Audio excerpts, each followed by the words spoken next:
Melissa Joskow, Media Matters Rep. Alexandria Ocasio-Cortez, DNY, and Sen.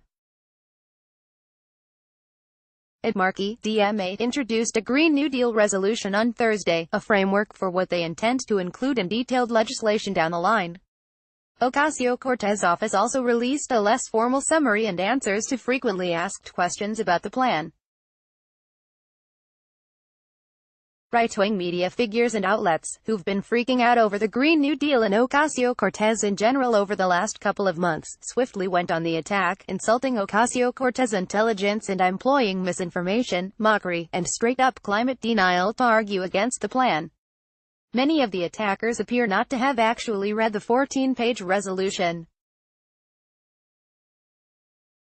Instead, they focused on the FAQ document and mischaracterized it, so Ocasio-Cortez office removed it from her website and said they'll post a better version later, but it's still available in other places online. Here's a sampling of comments and arguments from right-wing media. Right-wing media made unhinged claims that the Green New Deal would destroy civilization. MSNBC contributor Hugh Hewitt waxed melodramatic while discussing the Green New Deal on his radio program on February 8. It is not socialism, it is communism, it is fascism, it is despotism. Sean Hannity went on an extended rant on his Fox show Hannity on February 7. History is riddled with the roadkill and the misery and of many versions of socialism, almost always ending the same way: false promises, broken promises, failure, poverty, misery among the people. This is a real, serious threat to our way of life. Ocasio-Cortez and others put forth one of the most dangerous, impractical, misguided, economically guaranteed to be devastating plans ever championed by any American politician. All aboard, the Poverty Express is coming. Fox's Laura Ingraham said the Green New Deal would result in a hellscape. Fox's Tucker Carlson said, it's literally insane and anti-American. Watch these and other lowlights. Right-wing media attacked Ocasio-Cortez intelligence. Ocasio-Cortez introduced the legislation jointly with longtime lawmaker Markey, who has served in Congress since 1976 and co-authored major climate legislation that passed the House in 2009. But in attacking the measure, conservative commentators focused almost exclusively on Ocasio-Cortez, calling her immature and an idiot.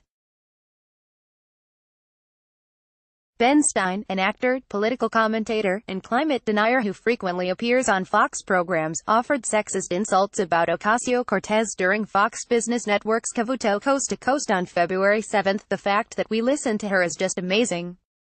The fact that we pay attention to anything she says is just amazing. I mean, she doesn't know her ass from her elbow about investments and the return on investments. Why do we even listen to her? I mean, she's charming and she's very good looking, but why do we even listen to her? Fox. On Fox. Kill me, let's go 7th. Morano, I would go as low as 3rd grade. Ben Shapiro, editor-in-chief of the right-wing Daily Wire, attacked Ocasio-Cortez in a tweet. Whoever wrote AOC's Green New Deal document is a full-scale idiot. There is no way to read that document as a rational person and think otherwise. Ben Shapiro, at Ben Shapiro, February 7, 2019. Shapiro elaborated on this theme in a blog post at the Daily Wire titled AOC's Green New Deal proposal is one of the stupidest documents ever written. Whoever wrote the proposal is, to put it kindly, dense, idiotic, moronic.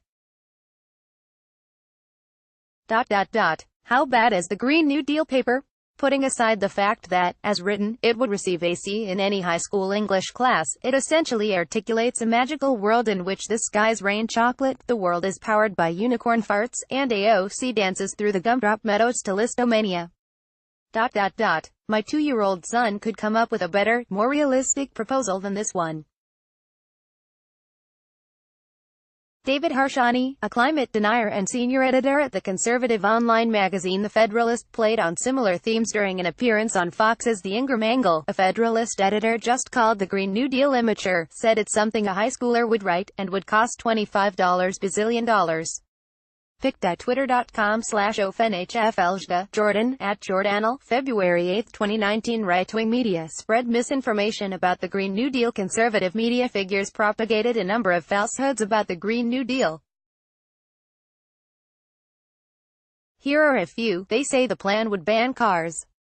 It wouldn't. Madison Jesse-Otto, a columnist for The Hill and a member of the Trump campaign's advisory board, suggested in a tweet that the Green New Deal would require Americans to give up their cars. In fact, the resolution calls for investment in zero-emissions vehicle infrastructure and manufacturing, not the banning of vehicles. Who would like to give up driving their car for AOCs? It wouldn't. Longtime climate denier Rush Limbaugh claimed on his radio show on February 7 they want to phase out air travel in 10 years.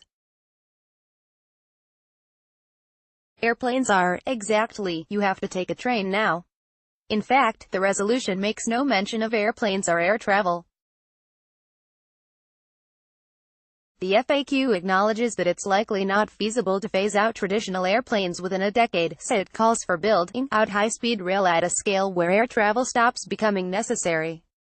The Green New Deal aims to give people a cleaner option than flying, but it doesn't call for the elimination of flying. They say the plan would ban meat. It wouldn't, Morano said during his February 8 appearance on Fox. In fact, the resolution makes no mention whatsoever of meat. In contrast, it calls for working collaboratively with farmers and ranchers in the United States to eliminate pollution and greenhouse gas emissions from the agricultural sector as much as is technologically feasible, including by supporting family farming, and by investing in sustainable farming and land use practices that increase soil health. The FAQ mentions just one potential meat source, farting cows, but says it doesn't appear feasible to get rid of them within 10 years. Right-wing media mocked the Green New Deal. Many of the conservative critiques were short on substance, long on silliness and scorn. Fox personality Laura Ingraham suggested the Green New Deal would send the country back to the time of the Flintstones and the Stone Age. Excited about the Green New Deal? Check out AOC's plan to destroy America via climate bedwetting, https://t.co/c4h3402zcw. Pic.twitter.com/cupbusbo, Steve Malloy, @JunkScience, February 7, 2019. Breitbart's Joel Pollak disingenuously accuses the plan of being homophobic and transphobic. Note, the legislation fails to mention, even once, the historic oppression of lesbian, gay, bisexual, transgender, and queer communities. This is a homophobic and transphobic document. Right-wing media displayed their climate denial while criticizing the Green New Deal. In many cases, right-wing media figures failed to acknowledge that the Green New Deal is so ambitious because it's trying to address an incredibly serious and deadly threat, climate change. The hosts of Fox. But in some cases, the conservative commentators put their climate denial on full display, making clear that part of the reason they disdain the Green New Deal is because they don't believe climate change is even happening. Limbaugh launched into a climate-denying diatribe during his Green New Deal segment on February 7. It is a crime what has been done to these kids. It is literally a crime, the way they have been propagandized from the moment they started watching television, from early childhood. They literally believe this planet is under destruction as we sit here today, and that human beings in the United States of America are responsible for it, primarily Republicans, and they're calling for drastic action. Breitbart's Pollak explicitly contradicted climate science in his Green New Deal blog post. The Green New Deal begins by asserting human activity is the dominant cause of observed climate change over the past century, far beyond the consensus that humans have some significant impact on global temperature.